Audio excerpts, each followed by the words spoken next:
At kung ako naman ay mag-aasawa, ang pipiliin ko ay yung mekaniko. Katikot siya, katikot ako. Tikutan kami, tikutan kami hanggang mag-umaga. What's up mga kananay ko? Ayan, dadan. At medyo hingal pa nga ang inyong ina. Ano kayo ng ina nyo? Ayan nga. Alam niyo ba mga kananay ko na dalawa yung mata ko din eh. Pero sa akin, bahala siya dyan. Hanggat ako pagkatas naman ito mga kananay ko, ginaganap ko ang aking trabaho. Linis, alaga, patulog ng bata, pakain ng bata, laba, plancha, ano man ang aking gawain. At tapos, parating pa ang bagong kapatid na aking alaga. Ayan, at hinihingal pa ang inyong ina. Ano kayo talaga ng ina nyo?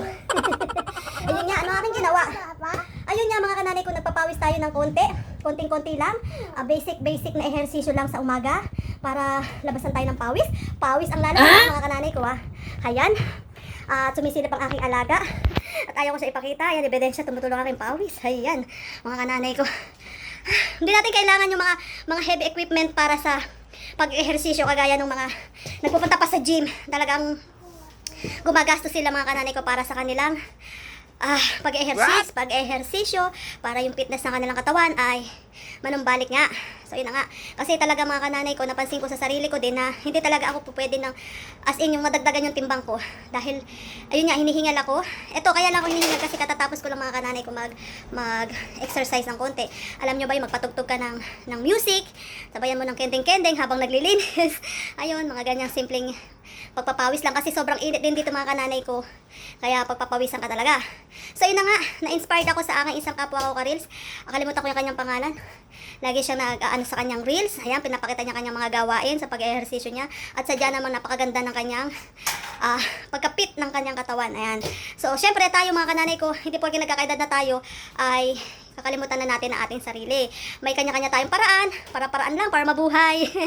Ibig sabihin ay sana tayo may trabaho, gusto pa rin natin ang ating sarili para sa ating kalusugan din. Sa kagaya ko mga kapwa ko OFW, mga kananay kong solo na magulang na tumataguyod sa kanilang mga anak, syempre yun ang mensahe ko na una-una mahalin natin ang ating sarili, lalo na sa malayo tayo. Kahit naman kapiling natin ang ating pamilya, mga kananay ko, ay mahalin natin ating sarili kasi kawawa tayong pare-pareho, o diba?